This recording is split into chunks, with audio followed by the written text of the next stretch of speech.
اللہ کے نام سے شروع جو نہایت مہربان رحم والا۔ روئے زمین پر سب سے پہلا قاتل قابل اور سب سے پہلا مقتول حابیل ہے۔ قابل و حابیل یہ دونوں حضرت آدم علیہ السلام کے فرزند ہیں۔ ان دونوں کا واقعہ یہ ہے کہ حضرت حوا رضی اللہ تعالی عنہما کے ہر حمل میں ایک لڑکا اور ایک لڑکی پیدا ہوتے تھے، اور ایک حمل کے لڑکے کا دوسرے حمل کی لڑکی سے نکاح کیا جاتا تھا۔ اس دستور کے مطابق حضرت آدم علیہ السلام نے قابل کا نکاح لیوسا سے جو حابیل کے ساتھ پیدا ہوئی تھی کرنا چاہا، مگر قابل اس پر راضی نہ ہوا کیونکہ اقلیمہ زیادہ خوبصورت تھی، اس لیے وہ اس کا طلبگار ہوا۔ حضرت آدم علیہ السلام نے اس کو سمجھایا کہ اقلیمہ تیرے ساتھ پیدا ہوئی ہے، اس لیے وہ تیری بہن ہے، اس کے ساتھ تیرا نکاح نہیں ہو سکتا، مگر قابل اپنی ضد پر اڑا رہا۔ بالآخر حضرت آدم علیہ السلام نے یہ حکم دیا کہ تم دونوں اپنی اپنی قربانیاں اللہ کی بارگاہ میں پیش کرو، جس کی قربانی مقبول ہوگی وہی اقلیمہ کا حقدار ہوگا۔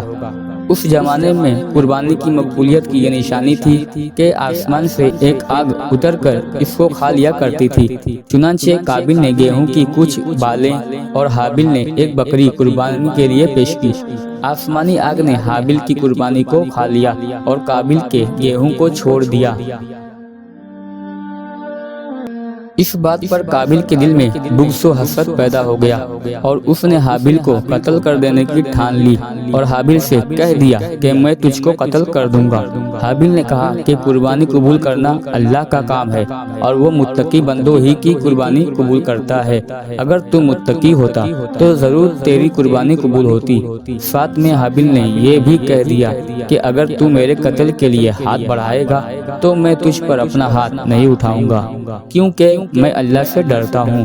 میں یہ چاہتا ہوں کہ میرا اور تیرا گناہ دونوں تیرے ہی پلے پڑیں اور تو دوزخی ہو جائے، کیونکہ بے انصافوں کی یہی سزا ہے۔ آخر قابل نے اپنے بھائی حابیل کو قتل کر دیا۔ جب قابل نے حابیل کو قتل کر دیا تو چونکہ اس سے پہلے کوئی آدمی مرا ہی نہیں تھا، اس لیے قابل حیران تھا کہ بھائی کی لاش کو کیا کروں۔ چنانچہ کئی دنوں تک وہ لاش کو اپنی پیٹھ پر لادے پھرا۔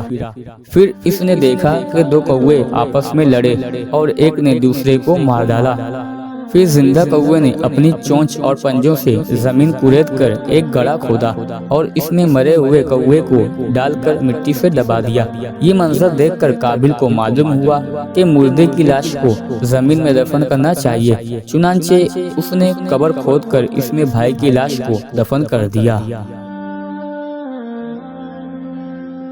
بوقت قتل حابیل کی عمر 20 برس کی تھی اور قتل کا یہ حادثہ مکہ مکرمہ میں جبل سور کے پاس یا جبل ہیرا کی گھاٹی میں ہوا، اور بعض کا قول ہے کہ بصرہ میں جس جگہ مسجد اعظم بنی ہوئی ہے منگل کے دن یہ سانحہ ہوا۔ روایت ہے کہ جب حابیل قتل ہو گئے تو 7 دنوں تک زمین میں زلزلہ رہا اور پرندوں اور درندوں میں بے چینی پھیل گئی، اور قابل جو بہت ہی گورا اور خوبصورت تھا بھائی کا خون بہاتے ہی اس کا چہرہ بالکل کالا اور بدصورت ہو گیا، اور حضرت آدم علیہ السلام کو بے حد رنج ہوا، یہاں تک کہ حابیل کے رنج و غم میں 100 برس تک کبھی آپ کو ہنسی نہیں آئی۔ حضرت آدم علیہ السلام نے شدید غضب ناک ہو کر قابل کو پھٹکار کر اپنے دربار سے نکال دیا، اور وہ بد نصیب اقلیمہ کو ساتھ لے کر یمن کی سرزمین عدن میں چلا گیا۔ وہاں ابلیس اس کے پاس آ کر کہنے لگا کہ حابیل کی قربانی کو آگ نے اس لیے کھا لیا کہ وہ آگ کی پوجا کیا کرتا تھا، لہٰذا تو بھی ایک آگ کا مندر بنا کر آگ کی پرستش کیا کر۔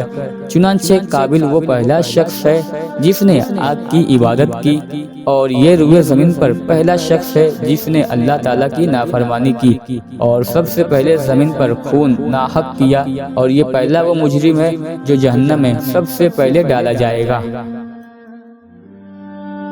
اور حدیث شریف میں ہے کہ روئے زمین پر قیامت تک جو بھی خون ناحق ہوگا قابل اس میں حصے دار ہوگا، کیونکہ اسی نے سب سے پہلے قتل کا دستور نکالا، اور قابل کا یہ انجام ہوا کہ اس کے ایک لڑکے نے جو کہ اندھا تھا اس کو ایک پتھر مار کر قتل کر دیا، اور یہ بدبخت نبی زادہ ہونے کے باوجود آگ کی پرستش کرتے ہوئے کفر و شرک کی حالت میں اپنے لڑکے کے ہاتھ سے مارا گیا۔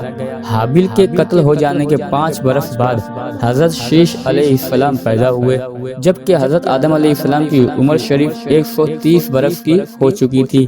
آپ نے اپنے اس ہونہار فرزند کا نام شیش رکھا۔ یہ سریانی زبان کا لفظ ہے جس کا مطلب ہے اللہ کا عطیہ۔ حضرت آدم علیہ السلام نے 50 صحیفے جو آپ پر نازل ہوئے تھے، ان سب کی حضرت شیش علیہ السلام کو تعلیم دی اور ان کو اپنا خلیفہ اور سجادہ نشین بنایا، اور ان کے نسل میں خیر و برکت ہونے کی دعائیں مانگی۔ ہمارے حضور خاتم النبیین صلی اللہ علیہ وسلم انہی کی اولاد میں سے ہیں۔